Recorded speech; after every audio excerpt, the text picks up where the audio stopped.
वर्णिवेशरमणीय दर्शनं मन्दहासरुचिराननाम्बुजं पूजितं सुरनरोत्तमैर्मुदा धर्मनन्दनमहं विचिन्तये।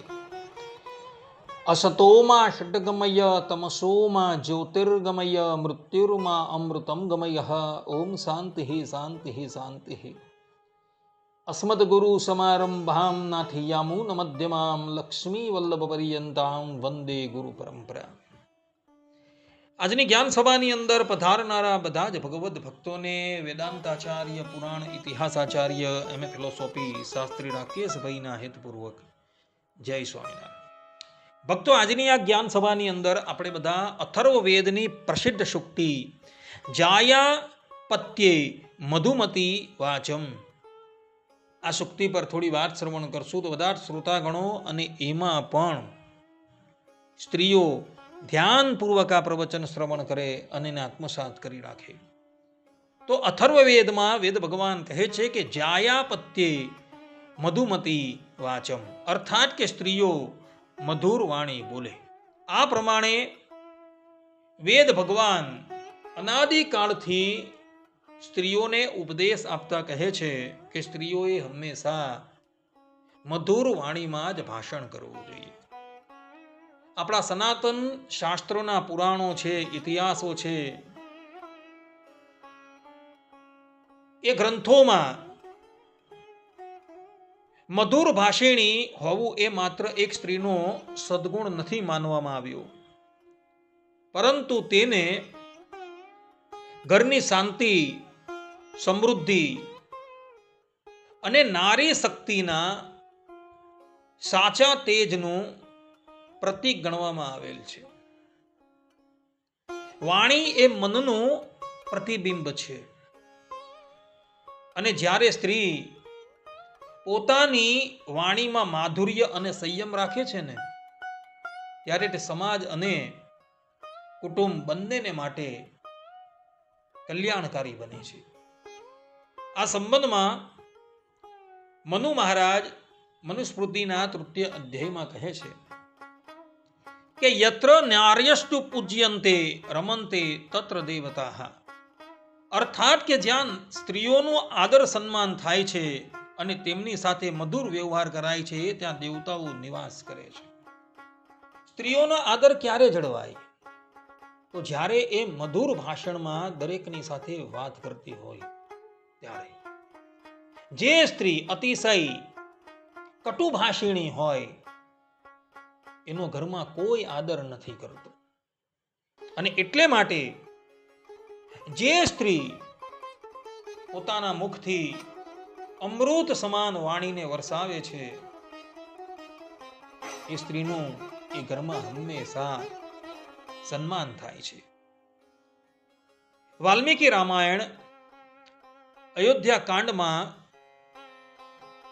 જ્યારે ભગવાન શ્રી રામ વનવાસ જતા હોય છે અને સીતાજી એમની સાથે થઈ જાય છે, ત્યારે કૌશલ્યા દેવી ભગવાન શ્રી રામ પ્રત્યે બોલે છે કે સાનુકૂલા પ્રિયવાદિની મધુરાણી ચ ભાષતે ન ક્રોધમ કુરુતે સીતા મનસાપી કદાચન. અર્થાત કે સીતાજી સદા અનુકૂળ રહેનારા, પ્રિય બોલનારા અને અત્યંત મધુર વાણી ઉચ્ચારણ કરનારા છે. તેઓ મનથી પણ ક્યારેય ક્રોધ કરતા નથી. કહેવાનું તાત્પર્ય એ છે કે ભગવાન શ્રી રામે માતા પિતાની પ્રતિજ્ઞા રાખવાને અર્થે રાજપાટ છોડી દીધું અને એવો વનવા જવા માટે તૈયાર થયા, ત્યારે પણ સીતાજીએ ભગવાન શ્રી રામના આ નિર્ણયનો વિરોધ નથી કરેલો. તેઓની મીઠી અને સંયમિત વાણીથી જ તેમણે રામજી સાથે વનમાં જવાનો ધર્મ નિભાવેલો હતો. ગોસ્વામી તુલસીદાસજી રામચરિત માનસની અંદર કહે છે કે તુલસી મીઠે બચન તે સુખ ઉપજત ચિહું और वशीकरण एक मंत्र है तजी दे बचन कठोर. અર્થાત કે મધુર વચનોથી ચારેય બાજુ સુખ અને આનંદ ઉત્પન્ન થાય છે. મધુર વાણી એ અન્યને વશ કરવાનું અક્ષય મંત્ર છે. માટે કઠોર વચનોનો ત્યાગ કરવો જોઈએ. આ પ્રમાણે ગોસ્વામી તુલસીદાસજી અહીં લોકોને વશ કરવાનો મંત્ર બતાવે છે, ઔષધ બતાવે છે, કે જે હંમેશા મધુર વાણીમાં લોકોની સાથે વાત કરે છે તો બધા જ લોકો એને વશ થઈ જાય છે. પંચરાત્ર શાસ્ત્રોમાં સ્ત્રીઓને મહાલક્ષ્મીનું સ્વરૂપ માનવામાં આવેલી છે. તો આ મહાલક્ષ્મીના સ્વરૂપ સમાન સ્ત્રી કઠોર વાણીમાં જો પ્રલાપન કરે ને તો એને દરિદ્રતાનું કારણ એટલે કે અલક્ષ્મીનું કારણ બતાવેલી છે. જેમ કે પંચરાત્ર શાસ્ત્રોમાં કહ્યું છે કે મધુર ભાષિણી શીલવતી પિતૃભક્ત પ્રિયા સદા ગૃહલક્ષ્મી હિ સા વિજ્ઞેયા સરસ્વતી સમાવર. અર્થાત કે જે સ્ત્રી મધુર વાણી બોલે છે, સદાચારી છે અને ઘરમાં પ્રેમ તથા સંયમ જાળવે છે, તેને જ સાચી ગૃહલક્ષ્મી અને સરસ્વતીનું સ્વરૂપ જાણવી. જે સ્ત્રી પોતાના ઘરમાં હંમેશા મધુર વાણીમાં વાત કરતી હોય ને એ જ સ્ત્રી વાસ્તવની અંદર ગૃહલક્ષ્મી છે, પરંતુ બીજી નહીં.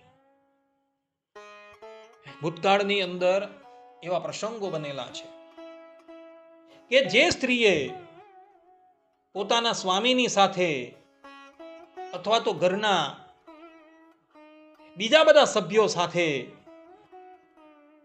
કઠોર ભાષામાં પ્રલાપન કર્યું તો એણે એનું ભયંકર પરિણામ ભોગવવું પડેલું હતું. આ સંબંધમાં બ્રહ્મવૈવત પુરાણમાં દુર્વાસાની ધર્મપત્ની કડલીનું ચરિત્ર આવે છે. એ ચરિત્ર અવલોકન કરવા યોગ્ય છે, જેથી આપણે આ વિષય સ્પષ્ટ રૂપે સમજણ પડશે. વાત એવી હતી કે બ્રહ્મવૈવત પુરાણમાં કૃષ્ણ જન્મ ખંડમાં દુર્વાસા અને કડલીનું ચરિત્ર આવે છે. દુર્વાસા ઋષિ એ અત્રિ અને અનસુયાના પુત્ર છે અને એઓએ બાળપણથી જ પ્રતિજ્ઞા કરેલી હતી કે હું આ જીવન બ્રહ્મચર્ય વ્રત પાડીને ભગવાનનું ભજન કરીશ. એક સમયની વાત હતી, દુર્વાસા ઋષિ ઘરબારનો ત્યાગ કરી એક પર્વતની ગુફામાં આવે છે અને પર્વતની ગુફામાં એઓ ધ્યાનસ્થ થવાની તૈયારી કરે છે. દુર્વાસા ઋષિ હજુ સમાધિમાં ગયા ન હતા એવા જ સમયમાં એ ગુફામાં બલિ રાજાનો પુત્ર સાહસિક અને તિલોત્તમા નામની અપ્સરા આવે છે અને બંને જણા દુર્વાસાની સન્મુખ જ રતિ ક્રીડામાં લીન થઈ જાય છે. થોડો ઘોંઘાટ કકલાટ થયો એટલે દુર્વાસા ઋષિના નેત્ર ખુલી જાય છે, કારણ કે દુર્વાસા ઋષિ હજુ સમાધિમાં ગયા ન હતા. એમના નેત્ર ખુલે છે અને ત્યાં એવો દ્રશ્ય જુએ છે એટલે દુર્વાસા ઋષિ ક્રોધાયમાન થઈ જાય છે અને બલિ રાજાના પુત્ર સાહસિકને શાપ આપતા કહે છે કે રે દુષ્ટ, અમે અહીં ભગવાનનું ભજન કરી રહ્યા છીએ અને તું અમારી સન્મુખ જ આવી કુચેષ્ટા કરે છે. આમ ગધેડાની જેમ વિષય ભોગ કરવા માટે તું તૈયાર થયો છે, માટે જા હું તને શાપ આપું છું, તું ગધેડો થઈ જા. આ પ્રમાણે જ્યારે દુર્વાસા ઋષિએ સાહસિકને ગધેડા થઈ જવાનો શાપ આપ્યો એટલે સાહસિક દુર્વાસા ઋષિના ચરણમાં પડી જાય છે અને કહે છે કે હે ઋષિ, મારા અપરાધને આપ ક્ષમા કરો. દુર્વાસા ઋષિ કહે છે કે મારો શાપ તો મિથ્યા જશે નહીં, ગધેડાની યોનિમાં તો તારે જવું જ પડશે, પરંતુ એ ગધેડાની યોનિમાં પણ ભગવાન શ્રી કૃષ્ણ તારો ઉદ્ધાર કરશે અને એ સાહસિક બીજા જન્મે વૃંદાવનમાં તાળવનમાં ધેનુકાસુર નામનો ગધેડો થયો અને એ ગધેડાએ આખા વનની ઉપર કબજો જમાવી લીધેલો હતો. કોઈ પણ વ્યક્તિને એ વનની અંદર પ્રવેશ કરવા દેતો ન હતો અને જે પણ કોઈક વ્યક્તિ એ વનની અંદર પ્રવેશ કરે એને એ મોતને ઘાટ ઉતારી દેતો. ભગવાન શ્રી કૃષ્ણ એક વખત પોતાના ગોપ મિત્રોને લઈને એ વનમાં જાય છે અને તે સમયે પણ આ ધેનુકાસુર ભગવાન શ્રી કૃષ્ણ પર આક્રમણ કરે છે. ભગવાન શ્રી કૃષ્ણ એને મોતને ઘાટ ઉતારી એનો ઉદ્ધાર કરે છે. દુર્વાસા ઋષિએ સાહસિકને શાપ આપી દીધો છે અને શાપ આપ્યા બાદ એઓ પુનઃ સમાધિમાં લીન થવા માટે જઈ રહ્યા છે, પરંતુ નેત્રો ઉગાડતા એઓએ જે દ્રશ્ય જોયું હતું એ દ્રશ્ય વારે વારે એમની સન્મુખ આવીને ઉપસ્થિત થતું હતું. દુર્વાસા ઋષિએ ઘણા પ્રયાસ કર્યા, પરંતુ એમને સફળતા મળી નહીં અને અંતે એઓએ નિર્ણય કર્યો કે હું પણ ગૃહસ્થ આશ્રમ કરીશ. એવા જ સમયમાં મહર્ષિ ઔરવ પોતાની કન્યા કડલીને લઈને દુર્વાસા ઋષિની પાસે આવે છે. કડલી જીદ કરી બેઠી હતી કે મારે લગ્ન કરવા તો દુર્વાસાની સાથે જ કરવા છે, પરંતુ બીજા કોઈની સાથે મારે કરવા નથી. એટલે ઔરવ ઋષિ કડલીને લઈને દુર્વાસાની પાસે આવે છે અને એવો સામું ચાલીને કન્યાને અર્પણ કરે છે. દુર્વાસાને તો ભાવતું હતું અને વૈદે કહ્યું એ કહેવત પ્રમાણે એવો ગ્રસ્થ આશ્રમ કરવા માટે તૈયાર જ હતા અને સામે ચાલીને ઔરવ ઋષિએ પોતાની કન્યા અર્પણ કરી એટલે એ લોકોએ પ્રસન્નતાથી એ કન્યાનો સ્વીકાર કર્યો છે. ઔરવ ઋષિની કન્યા કડલી એ રૂપવતી હતી, ગુણવાન પણ હતી, પરંતુ એની અંદર એક મોટો દોષ હતો. એ હંમેશા કટુવાણીમાં તથા ક્રોધિત થઈને કોઈને પણ જેમ તેમ બોલતી હતી. ઔરવ ઋષિએ દુર્વાસાને કહ્યું કે હે ઋષિ, મારી આ કન્યા છે એની અંદર 99 સદગુણ છે, પરંતુ એની અંદર એક સૌથી મોટો દુર્ગુણ એ છે કે એ કટુભાષિણી છે. માટે તમે ગમે તે થાય પરંતુ એના અપરાધોને ક્ષમા કરજો. એ ગમે એટલી વખત કટુવાણીમાં તમારી સાથે ભાષણ કરે, પરંતુ તમે એના અપરાધોને ક્ષમા કરજો. ત્યારે દુર્વાસા ઋષિએ કહ્યું કે મુનિવર, હું તમારી પુત્રીના 100 અપરાધોને ક્ષમા કરીશ, પરંતુ જેવી તે 101મો અપરાધ કરશે ને એટલે હું એને દંડિત કરીશ. ઔરવ ઋષિએ કહ્યું કે ભલે. અને ત્યારબાદ ઔરવ ઋષિએ એ બંનેના લગ્ન કરાવ્યા છે અને પછી એઓ પોતાના આશ્રમમાં આવેલા છે. દુર્વાસા ઋષિ પણ તપસ્યાને એક બાજુ મૂકી ગૃહસ્થ આશ્રમની અંદર આસક્ત થઈ ગયા છે. પેલી કડલી નજીવી બાબતની અંદર દુર્વાસા ઋષિને ખૂબ ટોણા મારે, ખૂબ કટુ વચન કહે, પરંતુ દુર્વાસા ઋષિ એને કંઈ ઉત્તર આપે નહીં. આમને આમ કડલી 99 અપરાધ કરી ચૂકી. એક દિવસની વાત હતી. દુર્વાસા ઋષિ પોતાના નિત્ય કર્મ કરતા હતા અને ત્યાં આવી કડલી જેમ ફાવે તેમ દુર્વાસા ઋષિને બોલવા લાગી. દુર્વાસા ઋષિએ કહ્યું કે તું શાંત થા, પરંતુ એ શાંત થવા તૈયાર જ નથી. 100મો અપરાધ કરી બેઠી છે ને જ્યાં 101મો અપરાધ કરવા માટે જાય છે ને ત્યાં જ દુર્વાસા ઋષિ ક્રોધાયમાન થાય છે અને એને બાળીને ભસ્મ કરી દે છે. દુર્વાસાની ક્રોધાગ્નિમાં કડલી બાળીને ભસ્મ થઈ ગઈ છે. એવા સમયમાં ઔરવ ઋષિને આ વાતના સમાચાર મળે છે. એવો મહર્ષિ દુર્વાસાની પાસે આવે છે આવીને એ જુએ છે તો પોતાની પુત્રી બળીને રાખનો ઢગલી થઈ ગઈ હતી. ઓર્વ ઋષિ દુર્વાસાને કહે છે કે અમે તમને પ્રથમથી જ કહ્યું હતું કે અમારી પુત્રી કટુભાષિણી છે, છતાં પણ તમે એને બાળીને ભસ્મ કરી દીધી. દુર્વાસા ઋષિ કહે છે કે અમે પણ તમને કહ્યું હતું કે હું 100 અપરાધીના ક્ષમા કરીશ, પરંતુ 101મો અપરાધ થશે તો હું એને દંડિત કરીશ. ને આજે એ 100 અપરાધ કરી ચૂકેલી હતી અને જ્યાં 101મો અપરાધ કરવા માટે તૈયાર થઈ ત્યાં જ અમે એને બાળીને ભસ્મ કરી દીધી છે. ઓર્વ ઋષિ કહે છે કે દુર્વાસા ઋષિ, સ્ત્રીઓ હંમેશા અવધ્ય હોય છે. તમે તમારી ધર્મપત્નીને મોતને ઘાટ ઉતારી છે, માટે જાઓ, હું પણ તમને શાપ આપું છું કે એક દિવસ તમારો પણ પરાજય થશે. આટલું કહી ઓર્વ ઋષિ ત્યાંથી ચાલ્યા ગયા. અને આ શાપ જે છે એ અંબરીશ રાજાના ચરિત્રમાં ફલીભૂત થયો હતો. અંબરીશ રાજાની કથા શ્રીમદ ભાગવતના 9મા સ્કંદમાં આવે છે, જેની અંદર અંબરીશ રાજાનો અપરાધ કરવાથી દુર્વાસા ઋષિને મારવાને અર્થે સુદર્શન ચક્ર એની પછાણ દોડેલું હતું. દુર્વાસા ઋષિ ત્રિલોકીની અંદર ફર્યા, પરંતુ કોઈ વ્યક્તિએ એમને શરણ ન આપ્યું. અંતે હારી ઠાકી દુર્વાસા ઋષિ અંબરીશ રાજાના ચરણમાં પડે છે. ત્યારે અંબરીશ રાજા સુદર્શન ચક્રને શાંત કરી દે છે.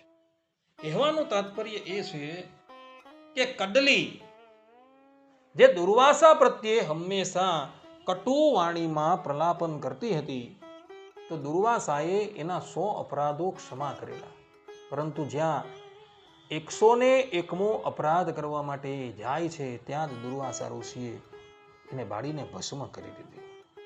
માટે સ્ત્રીઓએ હંમેશા મધુર વાણીમાં જ ભાષણ કરવું જોઈએ. ક્યારેય પણ કટુ વાણીમાં કોઈના પ્રત્યે ઉચ્ચારણ કરવું જોઈએ નહીં. યજુર્વેદ 1:21 વેદ ભગવાન કહે છે કે મધુમતિ મધુ મતિભિ સંપૃચ્યંતામ, અર્થાત કે મધુર વાણી બોલો, મધુર ભાષીઓ સાથે રહો. અથર્વવેદ 20:65 વેદ ભગવાન કહે છે કે ઘૃતતિ સ્વાદિનો મધુનશ્ચ વોચત, અર્થાત કે ઘી જેવી લાભદાયક અને મધ જેવી મીઠી વાણી બોલો. કહેવાનું તાત્પર્ય એ છે કે જેણે મીઠી વાણીનું મહત્વ સમજી લીધું છે તે સર્વત્ર સફળ થાય છે, અને જે લોકોએ મીઠી વાણીનું મહત્વ સમજ્યું નથી એ કડલીની જેમ કોઈકના ક્રોધના ભાજી થાય છે. અથર્વવેદમાં 3:30 વેદ ભગવાન કહે છે કે અન્યો અન્યસ્ય વલ્ગો વદંત, અર્થાત કે પરસ્પર મધુર વચન બોલો. ઋગ્વેદ 1:3-8 વેદ ભગવાન કહે છે કે અશ્ય સુનૃતા વિરપ્સી ગોમતી મહી, અર્થાત કે એવી વાણી બોલો જેનાથી સૌનું હિત થાય. કોઈને ખોટા માર્ગે લઈ જનારી સલાહ ન આપવી, તથા કોઈના પ્રત્યે પણ કટુ ભાષણ ન કરવું, એવું વેદ ભગવાન અહીં કહે છે. યજુર્વેદમાં વેદ ભગવાન કહે છે કે ધૂયાસમ મધુ ષંડ્રશઃ, અર્થાત કે મધુરતાની મૂર્તિમાન પ્રતિમા બનો. તૈતરીય ઉપનિષદમાં તો વેદ ભગવાન મનુષ્ય માત્રને ભગવાનની પ્રાર્થના કરતા કહે છે કે જીહ્વા મે મધુમત્તમા, અર્થાત કે મારી જીભ મીઠી વાણી બોલે. આ પ્રમાણે વેદ ભગવાન મનુષ્યને પ્રાર્થના કરવાનું કહે છે, કારણ કે કટુ, કર્કશ અને કુવચન બોલીને વાણી દૂષિત થઈ જાય છે. માટે માનવે ક્યારેય પણ કટુ છે, કર્કશ છે અને કુવચન કોઈના પ્રત્યે પણ બોલવા જોઈએ નહીં. તે જ પ્રમાણે અથર્વવેદ 1:34 પણ વેદ ભગવાન કહે છે કે મધુ મન્મે નિક્રમણ મધુ મન્મે પરાયણમ, અર્થાત કે આવતા અને જતા મધુરતા વરસાવો. જ્યાં જાઓ ત્યાં પ્રેમ વરસાવો, જ્યાંથી આવો ત્યાં મધુર સ્મૃતિ છોડીને આવો. આ પ્રમાણે વેદ ભગવાન કહે છે. માટે માનવે અને એમાં પણ સ્ત્રીઓએ હંમેશા મધુર વાણીની અંદર જ ભાષણ કરવું જોઈએ. જે ઘરની અંદર સ્ત્રીઓ મધુર વાણીમાં ભાષણ કરતી હશે એ ઘર હંમેશા ઉન્નતિના શિખરની ઉપર પહોંચી જશે. તો બધી માતાઓ અને બહેનો વેદની આ શિખામણ જે છે એ આત્મસાત કરી રાખે ને હંમેશા મધુર વાણીનું જ ઉચ્ચારણ કરે. આટલું કહીને હું મારા પ્રવચનને અહીં વિરામ આપું છું. સર્વે સંતુ નિરામયઃ, સર્વે સુખીનો ભવંતુ, સર્વભદ્રાણિ પશ્યન્તુ, મા કશ્ચિદ દુઃખભાગ ભવેત. અસ્તુ. જય સ્વામિનારાયણ.